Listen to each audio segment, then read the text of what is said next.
Hello again, Struckweb. Today I'm bringing you another build video for Warhammer Chaosbane, and this one is for the engineer Keela Build, and that's another rework of a previous build from a few months ago, and this one is the Turret Builder 2.0, which is my take on the builder set, on the set that gives you the heroic turrets, the makeshift automatons.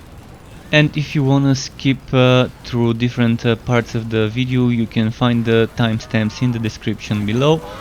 So let's talk about what this build is all about. Well, it's all about turrets, spamming turrets, but also you can buff your turrets and yourself by using a melee skill next to them. So that's why heavy pounding or excavation come here to help you. I've included two god skills which give some damage reduction, and there's some flexibility, some wiggle room regarding what actives and passive we take.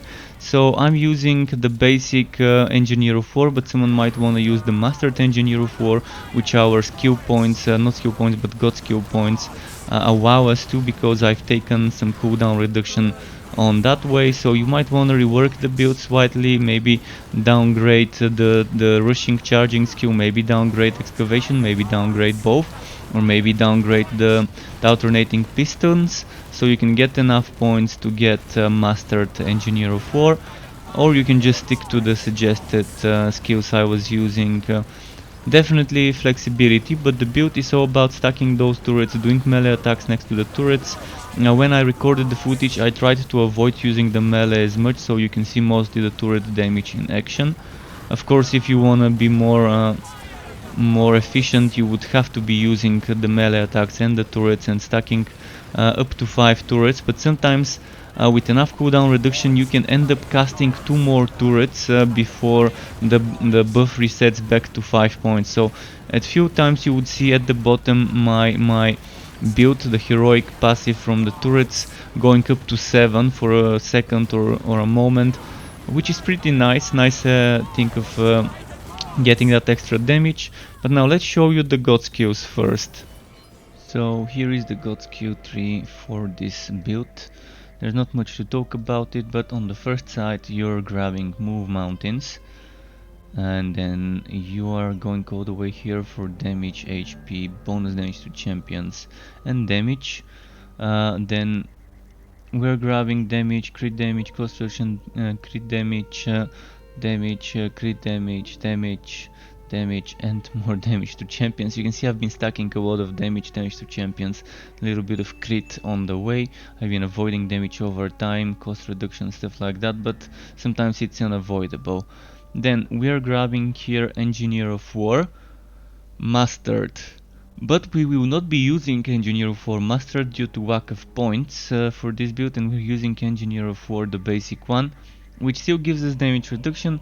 We're just losing that healing and armor piercing, and it does physical instead of fire damage. But on the way to this one, we're grabbing a lot of cooldown, so we're going all the way here just for the cooldown, just for this 5%, 5% here. Then there's another 5, so 15 and 20% cooldown, which by itself is a lot. Then we're grabbing some more damage, crit damage, and more stuff on this side. Basically you can see it totals 24 bonus damage to champions, 33% bonus damage, and 120 crit damage. That's what all of those weird selections are for. And that's pretty much it for the god skills. Now let's show you the skills I use for this setup. And here are the skills that I like to use when playing this setup. First, Excavation Mastered.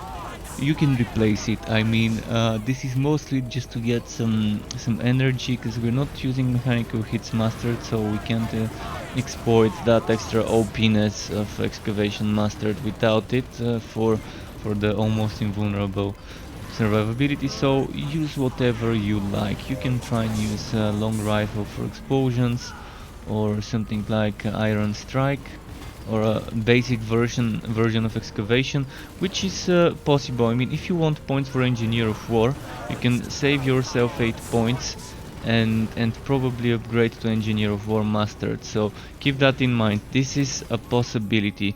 If you want Engineer of War Mastered, do this, and then you've got it. Actually, there's still not enough points. It seems 2 more points, but you can downgrade the pistons, and then it's gonna work fine. For now, this is how I like to play it. So heavy pounding mastered. That's pretty nice, extra source of damage while you don't feel like you need to spam more turrets.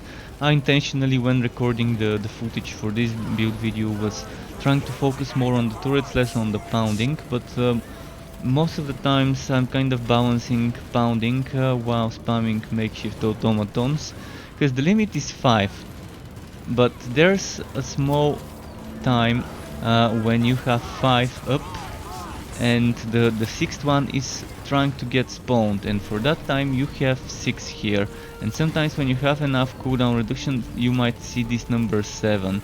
So that means for a small amount of time all your turrets are doing 60% or 70% damage. That's why I wanted to just show that, and on the recorded footage you've probably seen that happening a few times.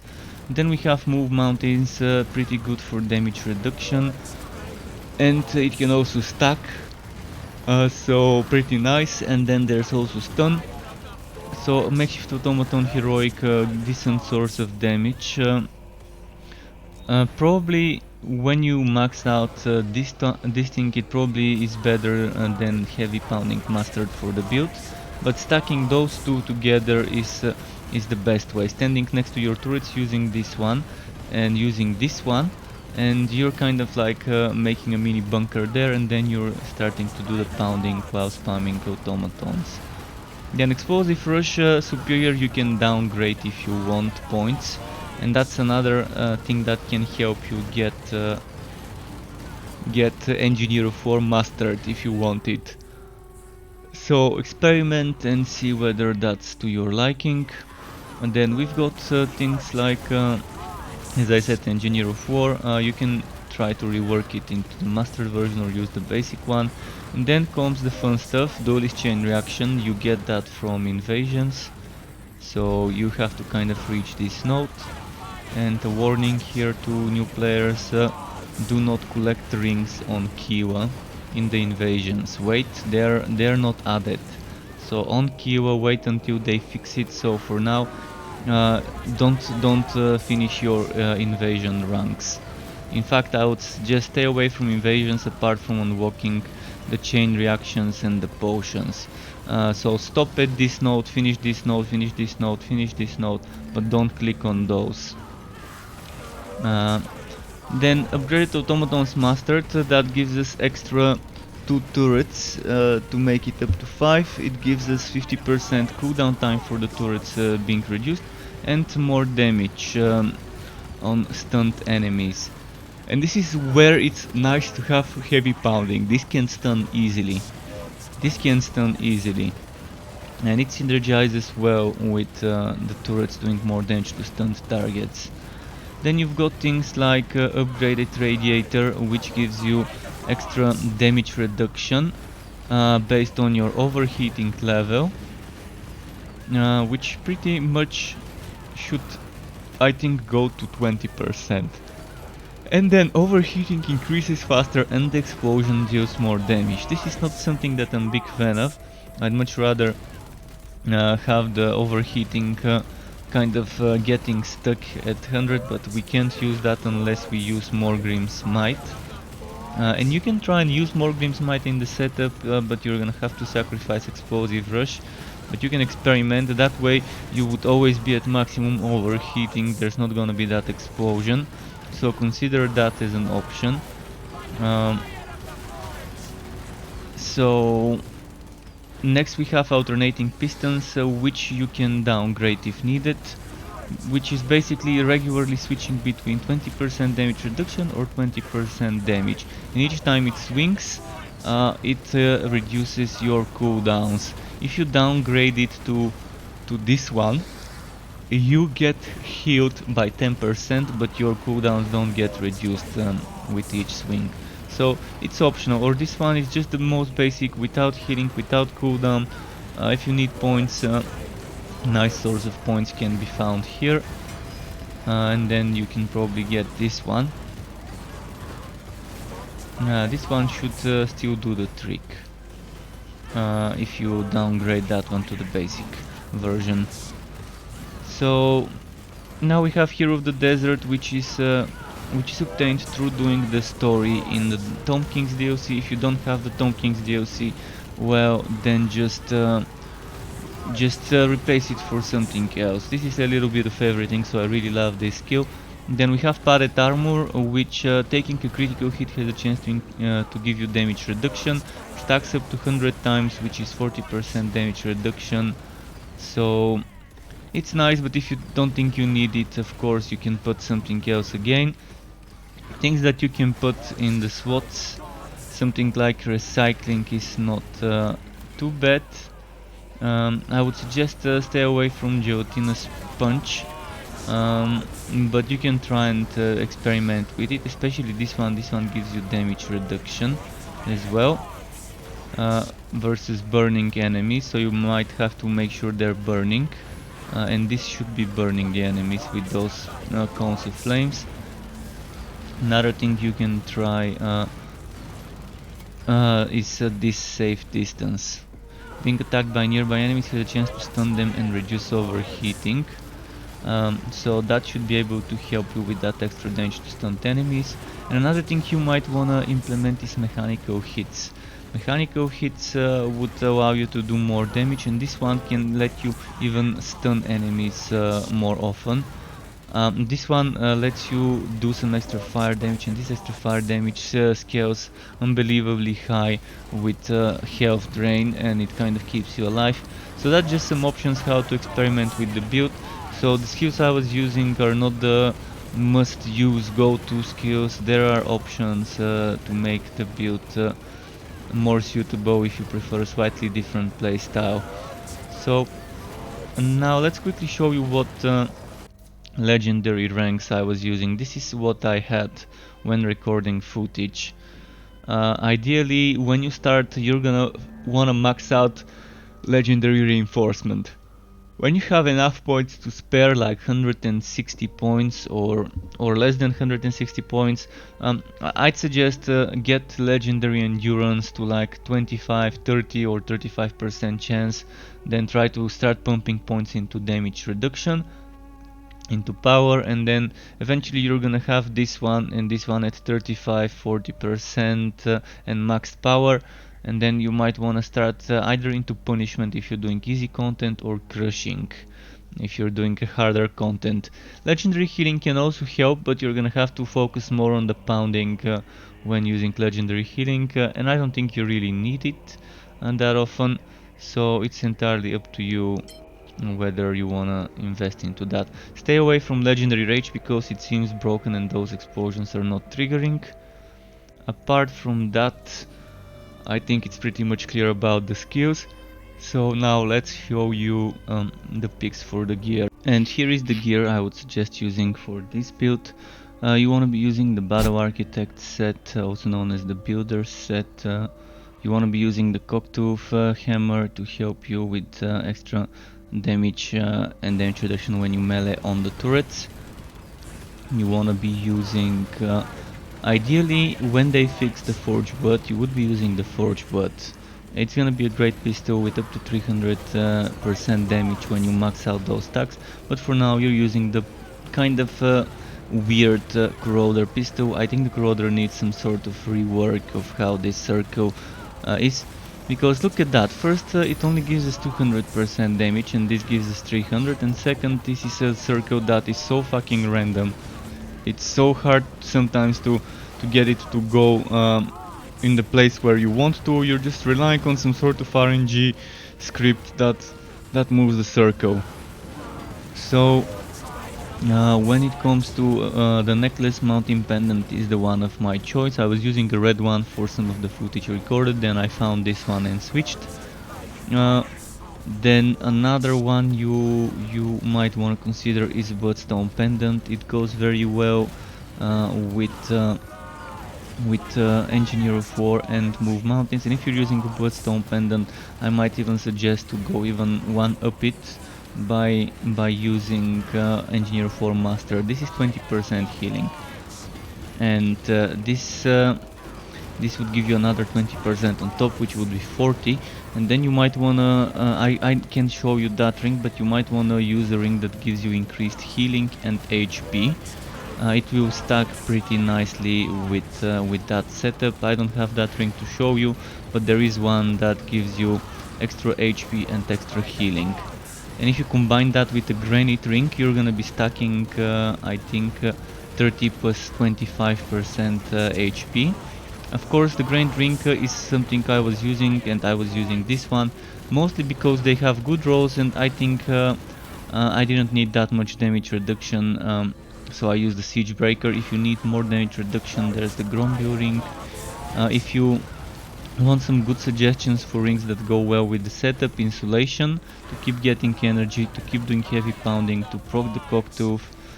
This also gives you energy, by the way. You can keep getting energy from this. Another one, Fiery Ring of Tori, to keep getting cooldown, to keep spamming your turrets, and to keep spamming the god skills as much as possible.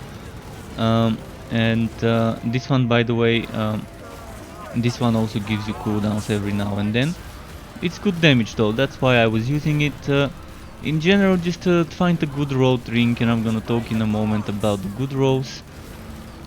And use it, but when it comes to bases for the necklace, I think those are the two worth using, the Mountain and the Bloodstone. You can try and use Pendant of Slaughter if you got a very good rolled one, but you're not gonna be doing that much damage from those two skills. They still add up to a little bit more, but it's not the main source. And if you're using a farming set, you can use the Pendant of Taunting to get a lot of food quality, up to you can get up to 80% crit chance, and 80% crit chance, as far as I know, last time I checked, it was 500 wood quality when you get that much crit chance. For a while, before they nerfed it, it was 600 wood quality when you get 80 crit chance. Now I think it's 500. So what do we do next? Next, we are gonna be showing you what rolls you wanna get for each piece. On the helmet you want priority number 1 cooldown, number 2 HP, and then number 3 armor. Apart from that, anything else is good, like cost reduction, HP regeneration, resistance to damage over time. Those are kind of optional what you wanna pick there. I mean, just fill it with whatever you think you need. Cost reduction is my suggestion, so you can spam more heavy pounding. And resistance to damage over time and health regeneration are not bad either. Energy also could help you with more heavy pounding sustain. For the Builder's Overcoat, the same rules, except remove cooldown reduction from the equation. So you've got priority number 1 HP, number 2 armor, and then on number 3 just fewers, like cost reduction, resistance damage over time, and HP. The same applies to the tassets exactly, so I'm not gonna repeat it. So next we reach the boots segment, and here I would for the boot piece I would say again max HP priority number 1, max armor priority number 2, speed bonus priority number 3, you can only drop on this piece, and then for the rest fewers. The gauntlets are slightly different because they're the only damage and damage over time and crit damage armor. You don't want damage over time on this build, but if it drops, it's not the end of the world, as long as you have the important stuff, which is damage priority number 1, HP priority number 2, and armor and crit damage probably I would put as priority number 3, equally as important. The rest is fewers. I mean, damage over time is still gonna be good, because we do little bits more damage over time, so having a little bit extra of that is not bad as a fewer slot. So for the rolls on the rings and amulet, the same rules apply, except the amulet can drop with armor. I would suggest go for something with highest priority on rings and amulets crit chance. Priority number 2 on rings and amulets cooldown reduction. and damage. Priority number 3 would be things like HP, max HP I mean, health drain, for the amulet even armor could be there, things like armor piercing are not bad, crit damage is not so bad,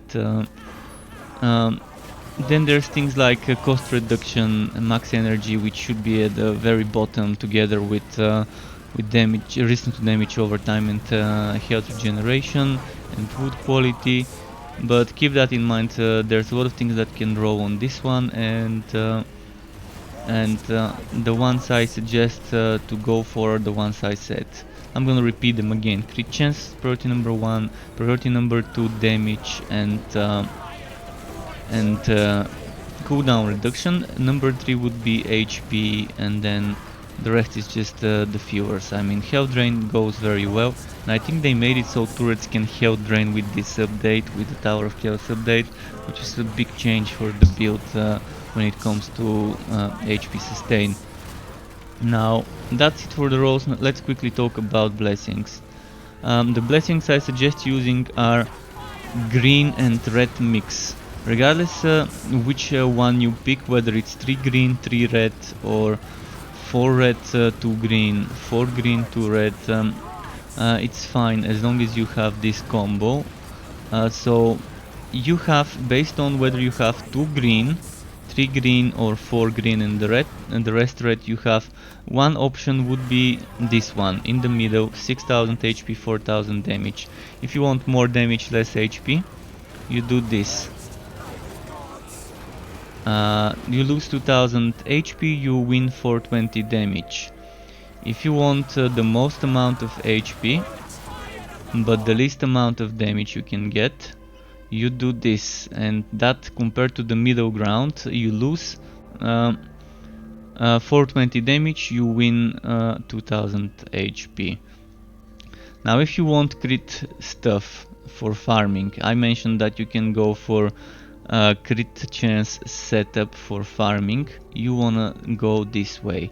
This gives you some flat damage, this gives you crit damage, and it gives you crit chance. The crit chance is always the same, so even if you want more crit damage and do something like this, or even more crit damage and do something like this, the crit chance would always remain.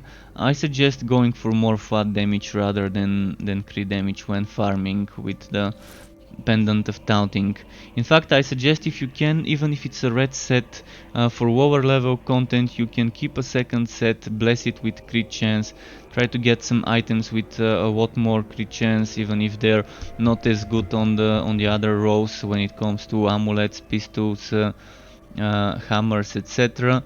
And I think the one thing I forgot to talk about was the stats you want on the hammer and the pistol.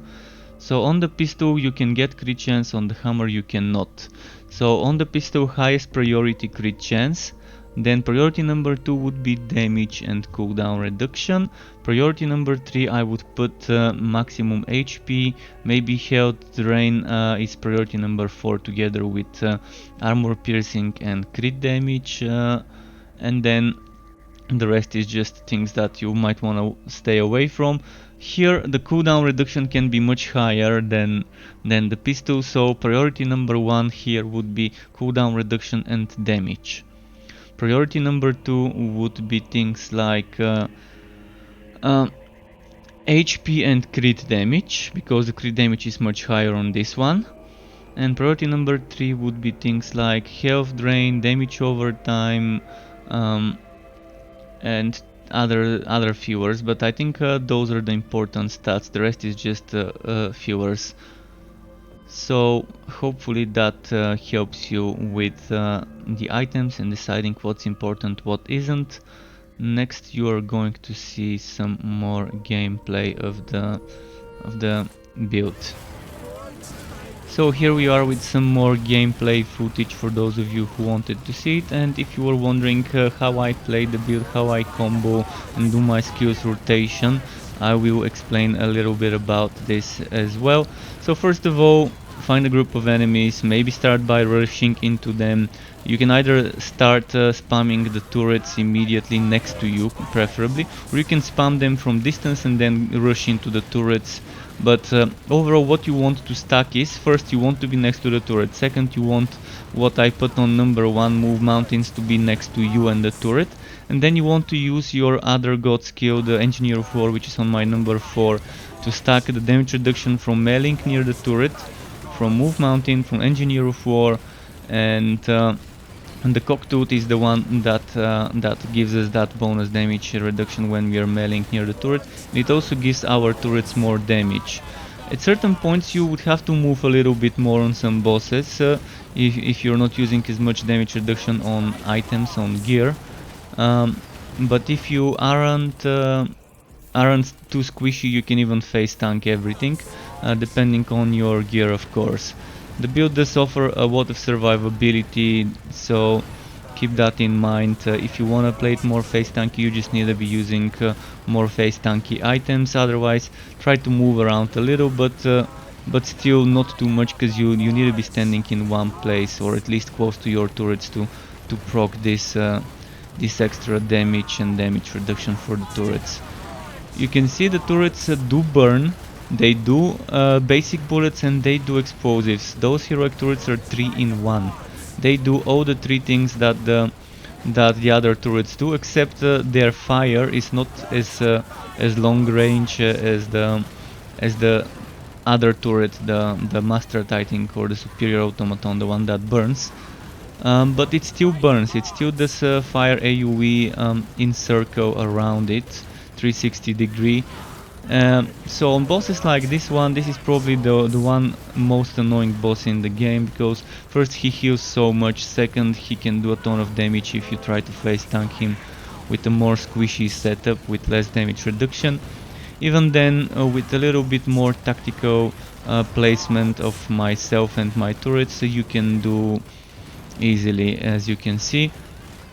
Not as fast as another meta build, for example, but at least it gets the job done, and I didn't die during the boss fight. I actually died right before looting the chest because I stopped healing and I was like checking something and got distracted, but that's what you get when you get distracted. Overall, I hope it's clear how to play the build, the rotations, the positioning and all of that. It's not rocket science, no pun intended, but it's definitely a nice setup. If you've enjoyed this video and want to be notified for when I upload more content like this for this game or other wooters of the hack and slash or shooter wooter variety, you could subscribe to my channel to get those content updates, and you can get notified by clicking on the bell button as well. So hope you enjoyed it, hope everything was clear. If something wasn't, share your comments, questions, etc. in the section below. Keep it cool, folks. Thank you for watching, and until next time, goodbye.